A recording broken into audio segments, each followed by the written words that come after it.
Assalamualaikum warahmatullahi wabarakatuh.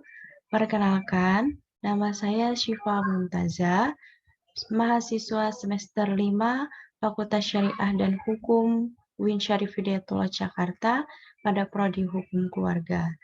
Yang pertama-tama yang saya hormati yaitu selaku dosen pengampu mata kuliah Hukum Acara Perdata, Bapak Dr. Kamarusdiana SH.MH. Semoga Bapak selalu dalam keadaan sehat dan baik ya Pak. Dan juga kepada teman-teman semuanya yang sangat amat Syifa banggakan. Pada pertemuan kali ini, di sini saya izin untuk share screen dan akan membahas seputar general review materi hukum acara perdata yang ada di semester 5 ini. Dimulai dari definisinya dan juga membahas tentang praktik-praktik persidangan proses penyelesaian sengketa hukum acara perdata sampai kepada ujung pembahasan pembuktian dan juga penyitaan. Baik, langsung saja kita mulai pada slide yang pertama ini. Di sini sebelum memulai lebih jauh, kita akan membahas dulu mengenai definisi hukum acara perdata. Yang pertama yang perlu diketahui adalah hukum acara perdata ini menerapkan hukum secara formil. Dan juga hukum acara perdata tidak akan berlaku apabila hak dan kewajiban individu ini dilaksanakan dengan baik. Contohnya, kredit motor. Kredit motor ini akan selesai gitu masalah apabila dibayar secara tepat waktu. Dan juga apabila para ahli waris membagi sesuai pada kesepakatan kaidah hukum, maka tidak akan berlaku hukum acara perdata ini. Dan juga apabila pinjam uang kita ke bank sebesar 100 juta dalam jangka waktu yang sudah ditentukan 1 tahun dan lunas tepat pada waktunya, maka tidak akan ada gugatan dari bank ke nasabah. Contoh lain, setelah cerai, anak diberikan ke ibu karena masih usia 1 tahun. Maka ini sesuai pada ketentuan undang-undang. Maka hukum acara perdata baru digunakan apabila pemberian hak ini tidak dijalankan oleh yang berkewajiban. Nah, contohnya sudah dibahas tadi, bisa kita tarik kesimpulan hukum acara perdata ini tidak berguna kalau tidak ada sengketa antar individu dengan individu lain. Adapun perbedaan antara hukum acara perdata dengan hukum acara pengadilan agama dan juga berbeda dengan peradilan tata usaha negara. Hukum acara perdata ini bagaimana penyelesaian pengadilan ini dijalankan. Jadi domainnya adalah pengadilan negeri. Seperti persoalan ingkar janji, wan prestasi. Nah, langsung aja perkara yang biasa terjadi di antara hukum acara perdata ini, yang pertama ada disebut sebagai perkara wan prestasi.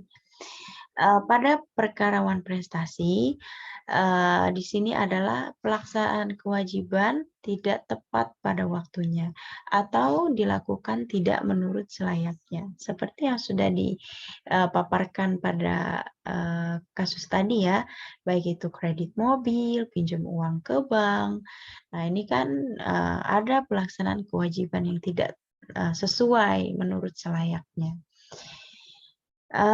Dan juga ada perkara PMH atau perkara perbuatan melawan hukum.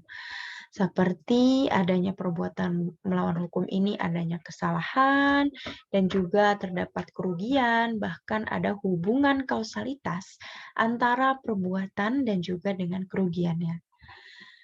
Nah, perlu diketahui bahwa harus ada pihak yang mengajukan ke pengadilan mana, tergugat juga harus mendapat panggilan tidak melebihi 3 kali, tapi kalau tidak sesuai, panggilan ini tidak dapat diterima atau asepsi gitu. Nah, gugatan ini diajukan memanggil para pihak, mewajibkan mediasi sampai pada nanti jawaban tergugat. Oke, langsung aja kita bahas cara-cara menyelesaikan sengketa perdata. Yang pertama ada yang namanya jalur non-litigasi, yaitu meliputi konsultasi, penilaian ahli, konsiliasi, negosiasi, mediasi. Dari ini semua adalah cara penyelesaian sengketa perdata tanpa melalui proses jalur pengadilan. Nah, jadi apabila Bapak atau Ibu ingin menyelesaikan perkara perdata yang tidak perlu melewati jalur pengadilan, silahkan mengajukan secara non-litigasi. Dan selanjutnya ada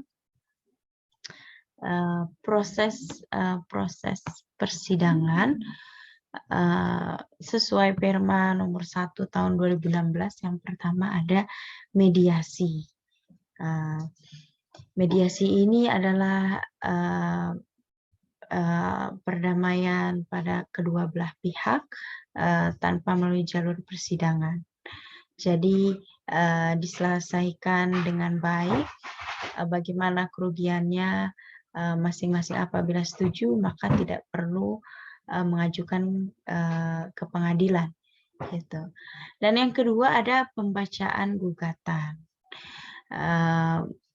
Berarti dari pihak kuasa hukumnya ataupun selaku penggugatnya perlu membacakan apa saja substansi dari keinginan pihak penggugat ini.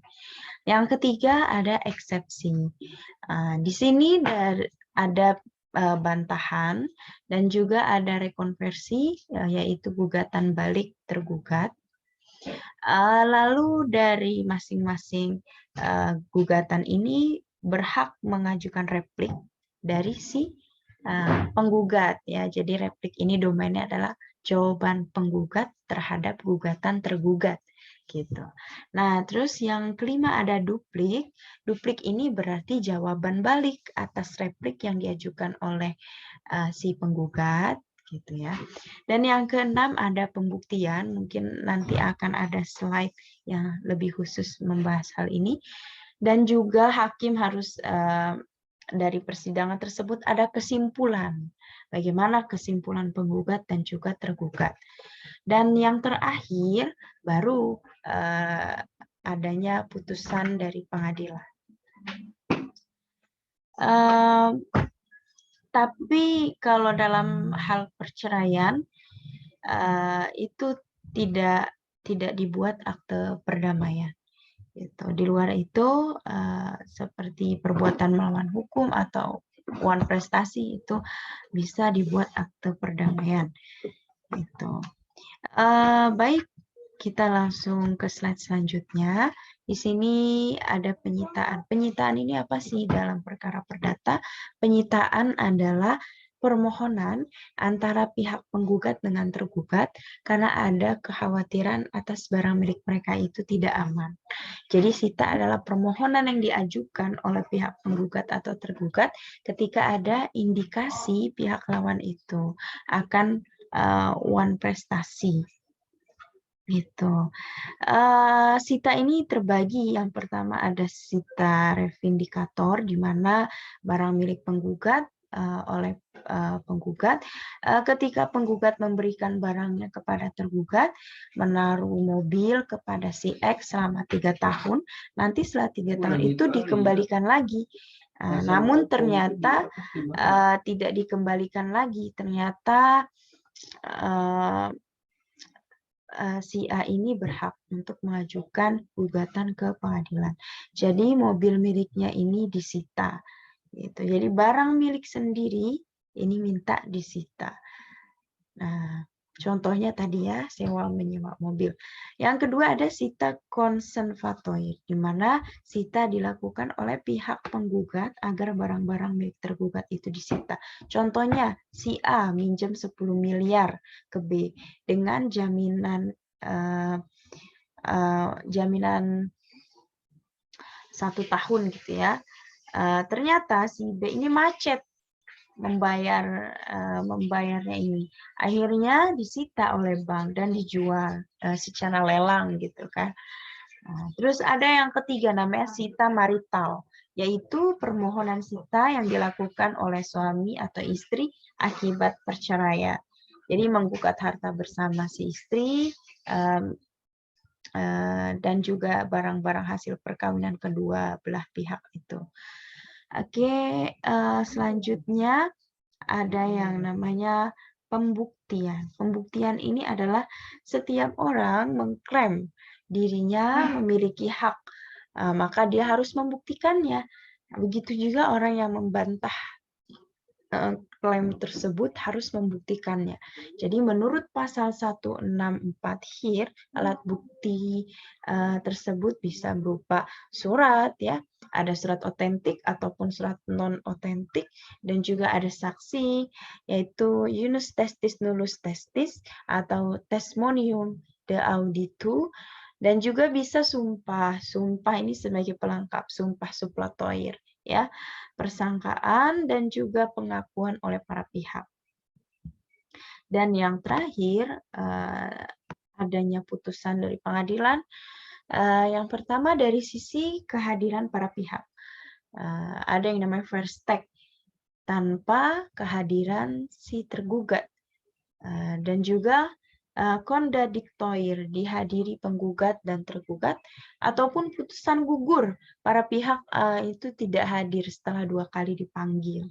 Dan ada dari sisi amar putusan. Ketika dari sisi amar putusan ini deklaratoir, yaitu keputusan ini sifatnya penetapan, seperti penetapan hak asuh anak. Konstitusi putusan sifatnya pernyataan, seperti pernyataan putusan perkawinan. Nah, yang terakhir kondenatoir, yaitu keputusan yang sifatnya penghukuman. Contoh, menghukum X untuk mengosongkan rumah. Gitu. Alhamdulillah sudah selesai semua yang dibahas dari pengertiannya sampai pada proses-proses persidangan dan juga pembuktian dan putusan. Mohon maaf apabila masih banyak kekurangan apa yang disampaikan oleh saya selaku mahasiswa hukum keluarga. Semoga dapat bermanfaat apa yang disampaikan. Sekian dari saya. Terima kasih banyak. Wassalamualaikum warahmatullahi wabarakatuh.